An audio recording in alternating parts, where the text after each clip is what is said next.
አናይም። አንድ ሽማግሌ ራሳቸውን ስተው ወደ ሆስፒታል እየሄዱ ነው እና ሐኪሞች የሚችሉትን ሁሉ አድርገው እንዲድኑ በቃ የራሳቸውን ጥረት አደረጉ። የትንፋሽ መሳሪያ ሰኩላቸው። መጨረሻ ላይ እኚህ ሰውዬ ከሞት ዳኑ። ልክ ሲድኑ ግን ዶክተሩ ገና ከመንቃታቸው ቢል ይዞ መጣና ሰጣቸው። አዩት። $2500 ይላል። አለቀሱ። በጣም አዘኑ። ዶክተሩ ስሜቱ ተነካ። ምን ነው የኔ አባት አይጨነቁ፣ ዋናው እኮ መትረፉ ነው። ትላንት እኮ ሊሞቱ ነበር፣ ራሱን ስተው ነበር።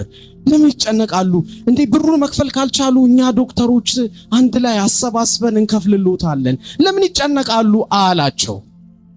ምን አሉት መሰላችሁ? የኔ ልጅ እኔ $2500 መክፈል አቅቶኝ አይደለም ማለቅሰው፣ ግን ለዚች ደቂቃ ለተነፈስኩት አየር እናንተ $2500 ክፈል ካላችሁኝ እድሜ ልክህን 70 ዓመት ሙሉ ለተነፈስከው አየር ክፈል ቢለኝ ለፈጣሪ ምን መልሳለሁ ብዬ ነው አሉ። በሕይወታችን ውስጥ ከጎደለን ይልቅ የተደረገልን ይበልጣል።